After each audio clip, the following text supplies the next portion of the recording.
George Clooney and Steven Soderbergh are here. They first collaborated in 1998 with the film Out of Sight. Last year, they re-teamed for the blockbuster remake of Ocean's 11. In addition, they've also have their own successful production company, Section 8. Together, they have developed and produced several films, including Insomnia and Far From Heaven. Their latest is Solaris, written and directed by Steven. The film stars George as a psychologist sent to space, and in the process gets a second chance at love with his late wife. I am pleased to welcome both of them to this table. Welcome. Thank you. What brought you two together? Oh, that's a good question. Oh, yeah, really? It was a personal ad. No, George does read personal ads. And he writes a good one. And he writes a good one, too. No, I like it. The Out of Sight was an open directing assignment, I think they call it. Yeah. And there was a long list of people pursuing it or being pursued to do it. And at the time, I was near the bottom of that list. And but I felt I knew how to do it. And so I went and met with George and with Jersey Films, the producers, and sort of made my pitch about how I would do it if I was given the shot. Yeah. And then you, what, George, you had chemistry? It was... Well, we were both sort of coming off of not our best time films. The film I'd done before was Batman and Robin, and yours is The Underneath, right? Was that the last one? Among many others. Right. Yeah. 5 in a row that nobody saw. That nobody saw. So, so we had a great time working together, and we really liked it. And we had a good script and a great cast. And Steven made a really, a film that I couldn't be more proud of. And we got along well. We sort of had the same, reference of films that we liked, and we hit it off pretty well. But you also produce films you don't star in, you have nothing to do with, like Insomnia, right. like Far From Heaven. Right. Full Frontal, was that a Section 8? No, that was a pure Miramax production, top to bottom. So, with respect to Solaris, you wrote a letter to him? No, that's another subject. Let me come back. I made a mistake. I'm thinking about Confessions already. No, that's right. Yeah, Confessions. But with respect to Solaris, did you wrote this with the intention of George starring in it, or? No, I had somebody in my head, and that's a normal thing for me to do when I'm writing, just to have a face. And at the time, I knew that the chances of that actor being available or interested was very slim. And so I got through the end of it, and at the time, because we sort of passed things back and forth just as a matter of course, since we're business partners, I'd given George the script to read to get his reaction, to get his comments, because he usually has pretty good notes, good producer notes. And then I didn't hear back from him for a while. And why not? Well, I wrote him a letter. When you read the script and you read what Steven was doing with the screenplay, he was about to take a really big swing. He was gonna swing really hard for the fences, and it was exciting to read, and it was exciting to be, to see somebody doing that, and I wanted to be on board, but there's also other elements, and when you're partners, part of the deal is we have to sort of give ourselves a bit of a buffer zone where we have the ability not to, I don't have to try and force feed myself down Steven's throat on a project, and sort of vice versa. And I read it, and the actor that he first talked to wasn't available, wasn't able to do it. And I sent him a letter and just said, look, I don't know if you're thinking of me or if you would think of me, and I don't know if I can do it. And I don't know if I have the chops to do it, but if you do think of me, I'd love to give it I'd give it a try. I'd go out there and give you the best I could. You need that sort of, the reason I wrote it in the letter was because... that's what I want to get at, because it says something about the relationship. It's important. First of all, I like writing letters. I think they're great. They're good to have in your hand. But there's also something else, which is, if I'd said to him right here, hey, how about me? There's that, and you need them to do that privately. Yeah. People need space. They need a buffer zone in a way, so that they can just sit back and think it through. And I wanted it not to be a, yeah, good, kind of thing out of politeness and somehow form some sort of an awkward thing. We work really well together, so part of that is by giving space, you know. And you got the letter? I was a little afraid because George does like to write letters, but normally when something's gone horribly wrong. So when I got a call saying there's a letter coming from George that needs to be put in your hand, I immediately started sifting through the last 4 years, basically, to figure out if I'd made some horrible mistake. But I think George is right. It was actually the perfect way to broach the subject, because I felt he could do it, and hoped that he felt he was ready to do it. Why have you said, and George just alluded to it, this is perhaps the most ambitious thing you have ever done? Yeah. You've done a lot of very ambitious films, it seems to me. Well, I guess for me it was ambitious in a couple of ways. Conceptually, it was ambitious. It was about everything that I'm interested in, all rolled into one movie. And it was an attempt on our part to make a movie like 2001 that provoked that kind of discussion, that kind of controversy, and that risked having a lot of people look at it and go, you know, what does this mean? What is it? I mean, what happens in the film is very clear, right. I think. What it all means is open to several different interpretations, more than any other film I've made. And to do that with the backing of a studio, making a sort of mainstream Hollywood film with a movie star, is not normal these days. Was it the actor, or was the character that intrigued you, or the story, the ideas that are expressed in this movie? Both, obviously. When you actors, it's very hard for an actor to read a screenplay and first not just read his role. It's almost impossible to divorce yourself. You know, if a sound guy goes to see a movie, he can hate it because, you know, the sound isn't right. It's just part of your, you know, being. But I also loved the idea that he was going to tell a story and he wasn't going to answer anything.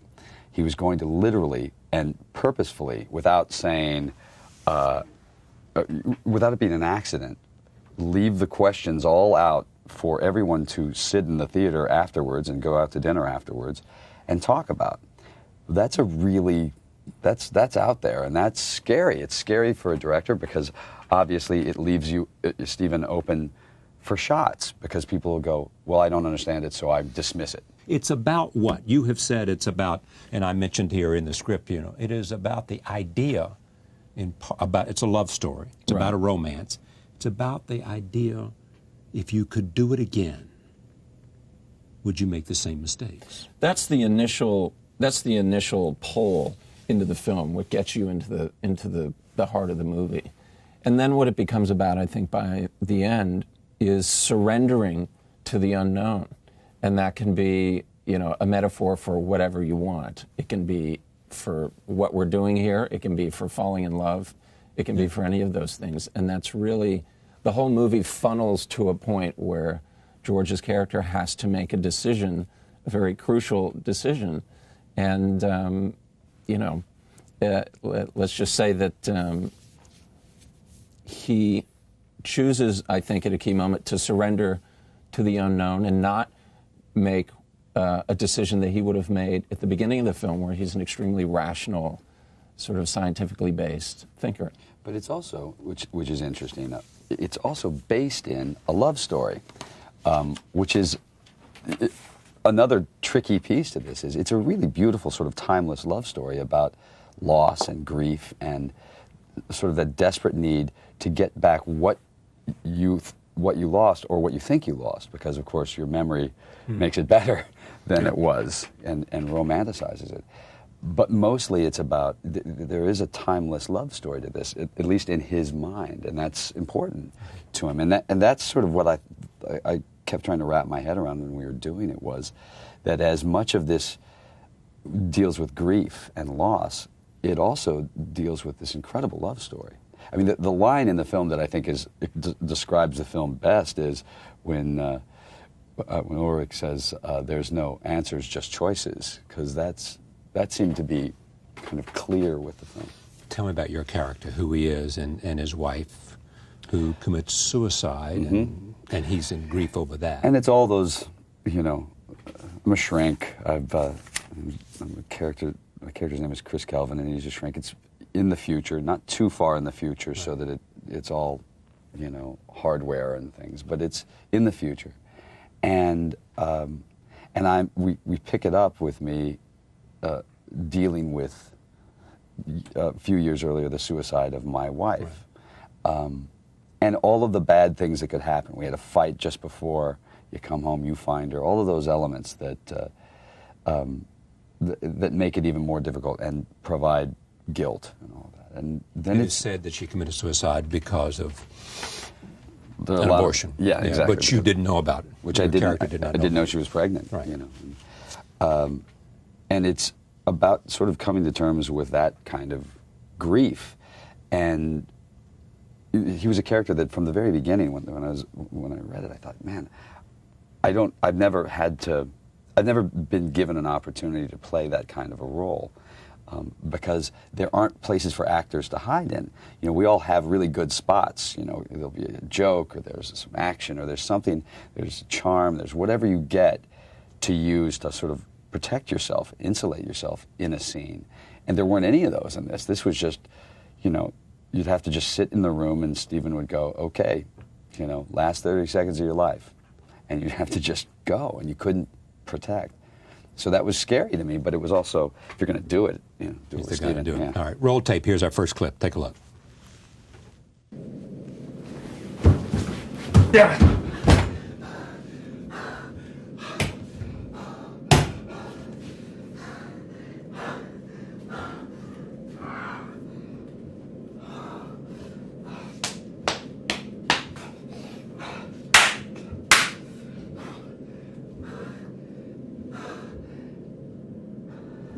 Who plays your wife?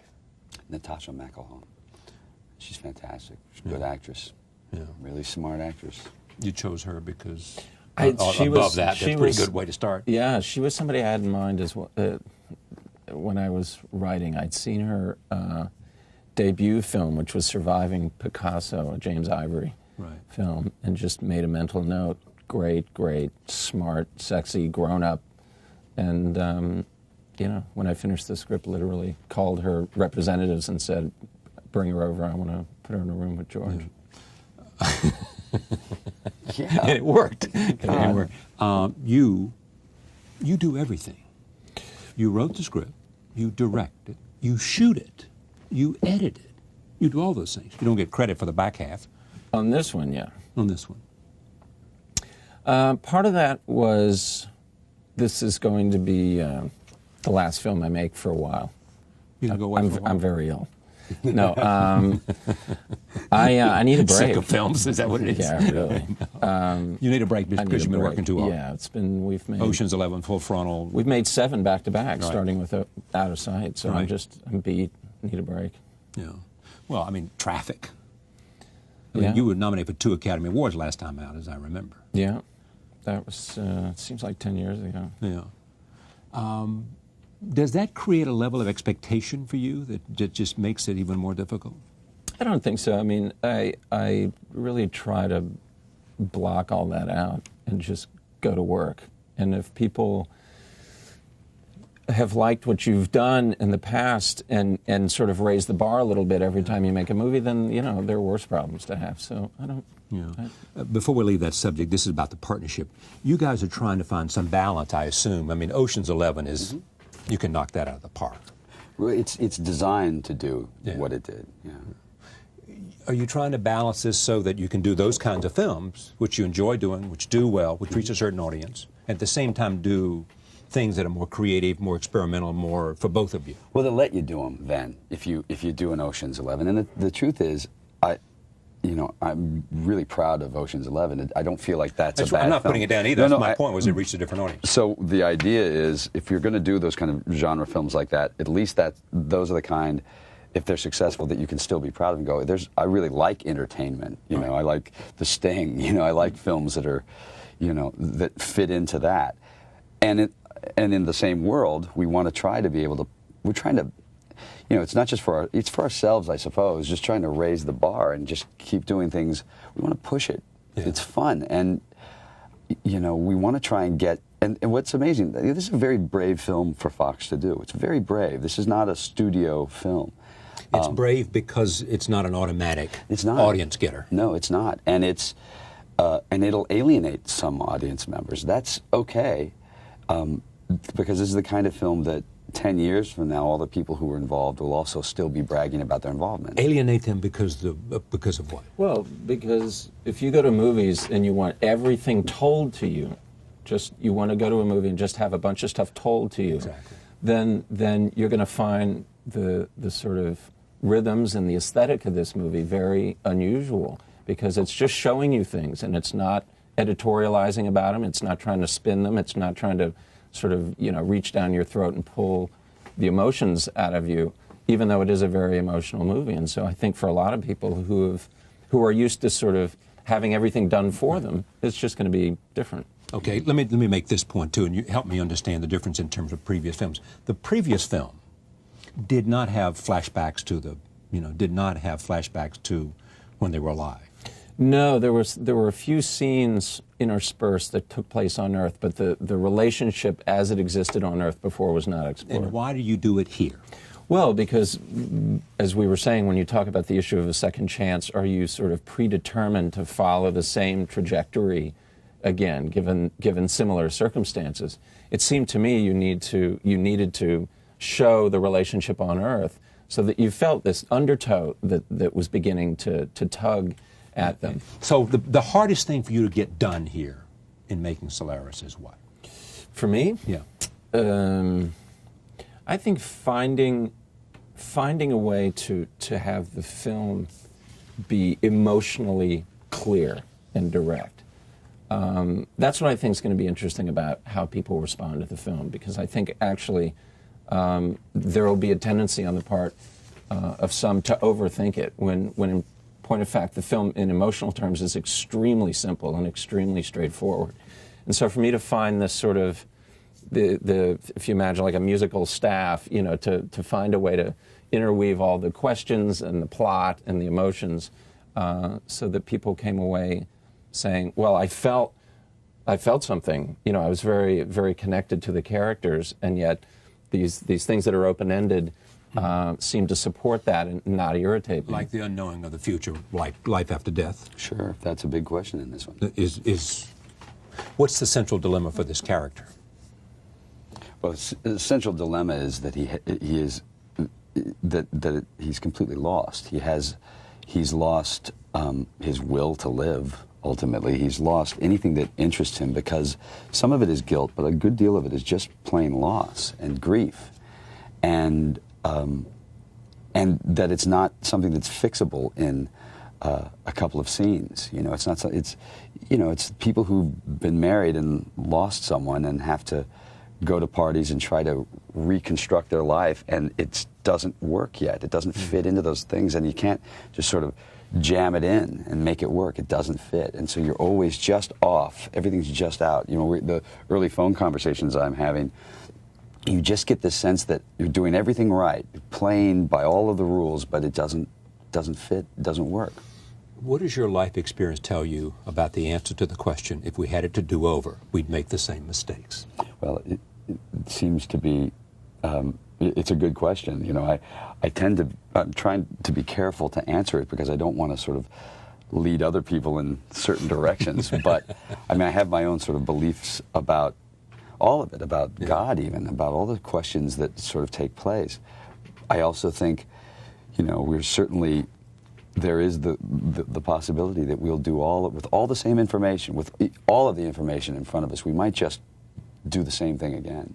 Make the same choices. Might very well. I mean, you look at your life. I look at my life and I go, okay, if I had my life to relive right now, there's 5 or 6 spots I'd like to really do differently, that I really blew it, that I did something lame and I really want it back.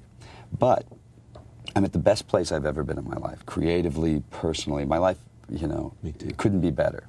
So all of those things led to this, including those mistakes. Exactly right. So I'm not sure that redoing them works.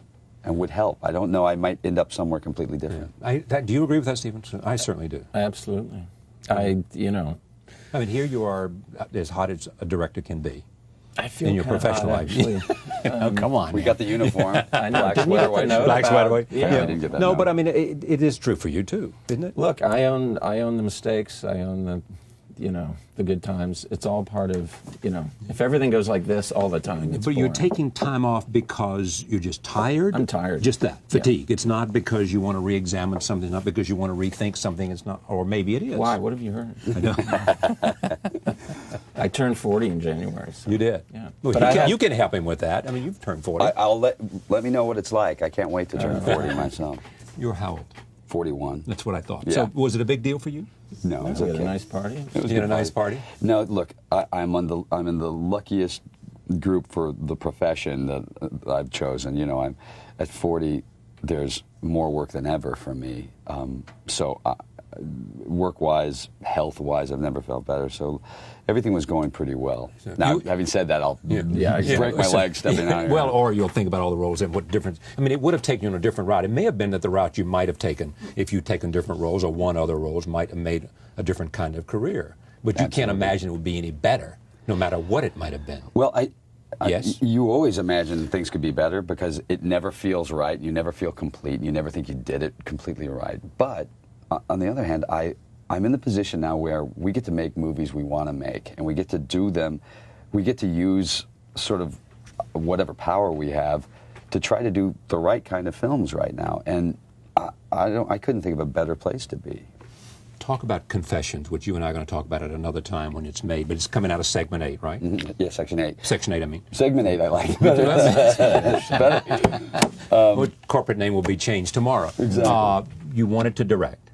I didn't want to direct. I had a great screenplay that I wanted to get made and was falling apart and had a lot of money against it because it was in pre-production several times and fell apart. So there was a bunch of money against it, and it's not the kind of film that can cost $40 million to make because it's not that kind of a story.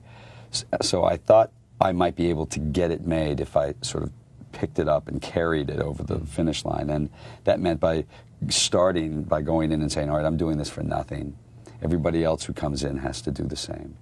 We've done that. We did it with Solaris too. You know, the idea is if you're willing to take the money quotient out, and you're in a position where they'll pay you a lot of money, then you're knocking off a considerable amount of the budget right off the bat, so that they'll make Solaris, and we get to push those kind of films. Now, Confessions is the story of Chuck Barris. Chuck Barris, the Gong Show host. I mean, Gong Show, creative game shows is what he did. And he supposedly had this life as a CIA assassin. Right. That's what he wrote about, at least. Yes, that's what he wrote about. I don't know whether he was a put on from him or not. Is that part of the movie, or? We'll leave it up to interpretation on that one because again, it's another of those films that that you get to look at and make your own decision. Here's what's interesting: you are directing that during the day or at night, or editing it. You're editing that while you're acting for Stephen. Yes. During the day. But that worked. I was exhausted. I mean, I was really exhausted. But that works to your advantage because it's harder to put up any kind of fights. Okay, but did you have to convince? Who did you have to convince that you could direct this thing? Anybody? Myself, first of all. And you had questions about that? Oh, sure. I still do. What kind of questions? Well, whether or not you know where to put the camera, because I had a good screenplay, I could get good actors. So then it comes down to, am I able to get this on camera? And it wasn't a film that you could just shoot. You sort of had to manhandle, and because it's a really tricky narrative. This one's it's not a little easy film to do. So it's tricky. And Stephen came on as an executive producer, and was he got the final cut of the film as a protection for me, and as a protection from you? No, for me. For you. Because usually a first-time director won't get a final cut. The studio does. But what we've done as producers a lot is we'll be able to get a final cut and give it to the filmmaker, protect them, so that they get to make the film they set out to make. And sometimes that works really well, and sometimes it works not as well. So when Harvey, whoever suggested this idea, Harvey Weinstein of Miramax, you were okay with it? I suggested it. It was your idea. I said, well, let's I'll get a cut, you get a cut, and then we'll let, of the three of us, the best filmmaker get the final cut. And you're okay with this role? It seemed like a good solution, you know, because it's I want to protect the filmmaker, and it's sometimes that involves protecting filmmakers from themselves. I mean, I've had producers who do that. protects you from yourself? My producers. Does it really? Absolutely. How about your partner? I mean, he might look at a film you cut and say... Sure. No, I remember screening Out of Sight for George, and he had some notes that I thought were excellent, and they were that stuck in my mind because they were producer notes, they weren't actor notes. Yeah, you can't do this here, but I want you to try at least. What's interesting about George for me is that he's both on the one hand enormously funny and has this light sense, but there's also a guy who takes his work very seriously. Well, I think that's what Right. I think that's what we sensed immediately, was that we were extremely work driven, and also felt really fortunate to be doing this. I mean, and we also have sort of the same, you know, a set that we're on usually, with the exception of Solaris, because this was such a different energy. It really was different to watch people come on the set. They'd go, "Hey guys," and it'd just be dead. And they're like, "All right, I'll see you guys later." Yeah, not the time. But we're in that life is too short world as well. We don't want to be working with difficult people. Absolutely. Because what we do is a privilege, and we want everyone who's there to feel like it's the same. Yeah, it is so much fun to do what you really most want to do. To do it with people that make it difficult, painful, it ruins the experience which you've been given to have fun, do well, and work hard, and share as you get passion. older, you learn feel that this later. more and more. Yeah, you do, because time is. Yeah, I mean, you really do feel don't have like, but so many. I don't want to. Who needs that? Like, the clock's running on all of us, you know, and who wants someone around who just is a bad vibe? Okay, when it comes to Solaris, you're the director and you're editing it. You know, so what role do you play now in a film in which you are Nothing. star? This is all I do is walk in, do exactly what he asks me to do, try to do exactly what he asks me to do. No, that's really true. You have to remember, I was also, you know, the reason you go to do a film with Steven and that he does all of the things in the film is because he's in control of that. And so my role in that is to be part of this machinery. It's a good thing to do. I've survived and done the best over all the years being part of a bunch of people working at the same time. And he's at the helm. That's good. It worked. Out of Sight was an ensemble piece in every way. You know, Oh Brother was, Three Kings were. The films that I've done that I've been most successful at, ER was an ensemble. It works best if you're part of this machinery and you just try and keep that going, and someone has to be at the helm. He is, and that's a good thing. I want to see one more clip from Solaris before we leave, which is one where he tells her why he needs to believe that she is real. Right. If there's anything you could do now that this film is made, would you change anything? Wow. Well, yeah, you'd always change stuff. But at the end of the day, this was just one of those, I don't know if it was just so many films back to back or the subject matter or the jobs. It was hard. It was just hard. I read one thing you said, which was interesting, is that you talked about the films about all these things, about connections and about life and love and happiness, all these kinds of things. And then you said after you made the movie, you found out it was about something else. Do you remember that? Oh, absolutely. What was that?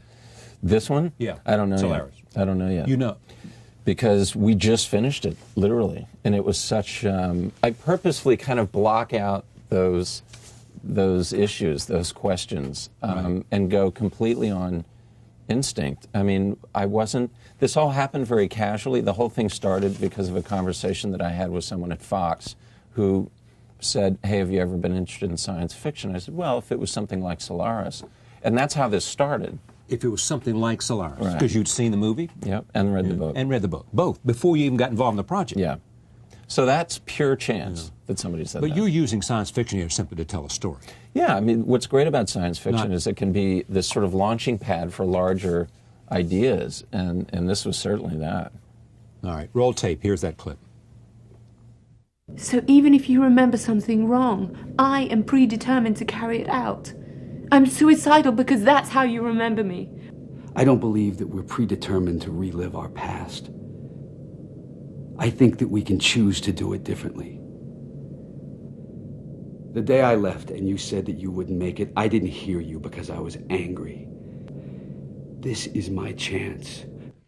We were talking about this film, which is about ideas and asking questions, and you said something interesting, that in between 65 to 75, Pretty much. you know, Yeah. you had Stanley Kubrick and a lot of people who did 2001, which you've said is one of the most influential films on Of you. all time. On all time. Yeah.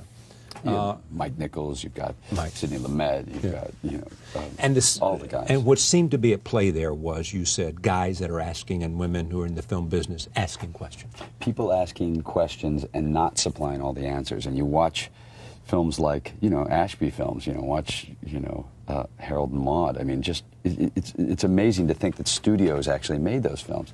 That's what I think is so brave about what Fox is doing. It's hard because this doesn't fit into a category that you can go, okay, now here it is, sell this. That's why we come and are able to sit down and talk with you and say the difference is that this is a grown-up film. It's a film for grown-ups. And we want to do those kind of films. They're fun to do. And at the same time, have the full spectrum of other kinds of movies you want to make as well. Sure. That entertain and bring you in and take you to another place. Yeah, period. we hope. That's why I go to the movies. To be taken to another place. Yeah. All right. Thank you. Great to see you. Thank you so much. Thanks. Great to see you again. You too. Personal ad. No, George does read personal ads. And he writes a good one. And he writes a good one, too. No, I like it. The Out of Sight was an open directing assignment, I think they call it. Yeah. And there was a long list of people pursuing it or being pursued to do it. And at the time, I was near the bottom of that list, and but I felt I knew how to do it. And so I went and met with George and with Jersey Films, the producers, and sort of made my pitch about how I would do it if I was given the shot. Yeah. And then George, you had chemistry? It was, Well, we were... Right? Full Frontal, was that a Section 8? No, that was a pure Miramax production, top to bottom. So, with respect to Solaris, you wrote a letter to him? No, that's another subject. Let me come back. I made a mistake. I'm thinking about Confessions already. No, that's right. Yeah, Confessions. But with respect to Solaris, did you wrote this with the intention of George starring in it, or? No, I had somebody in my head, and that's a normal thing for me to do when I'm writing, just to have a face. And we were both sort of coming off of not our best time films. The film I'd done before was Batman and Robin, and yours is The Underneath, right? Was that the last one? Among many others. Right. Yeah, 5 in a row that nobody saw. That nobody saw. So we had a great time working together, and we really liked it. And we had a good script and a great cast. And Stephen made a really, a film that I couldn't be more proud of. And we got along well. We sort of had the same, reference of films that we liked, and we hit it off pretty well. But you also produce films you don't star in, you have nothing to do with, like Insomnia, like Far From Heaven. Right. George Clooney and Steven Soderbergh are here. They first collaborated in 1998 with the film Out of Sight. Last year, they re-teamed for the blockbuster remake of Ocean's 11. In addition, they've also have their own successful production company, Section 8. Together, they have developed and produced several films, including Insomnia and Far From Heaven. Their latest is Solaris, written and directed by Steven. The film stars George as a psychologist sent to space, and in the process gets a second chance at love with his late wife. I am pleased to welcome both of them to this table. Welcome. Thank you. What brought you two together? Oh, that's a good question. Oh, Yeah. really? It was at the time, I knew that the chances of that actor being available or interested was very slim. And so I got through the end of it, and at the time, because we sort of passed things back and forth just as a matter of course, since we're business partners, I'd given George the script to read to get his reaction, to get his comments, because he usually has pretty good notes, good producer notes. And then I didn't hear back from him for a while. And why not? Well, I wrote him a letter. When you read the script and you read what Stephen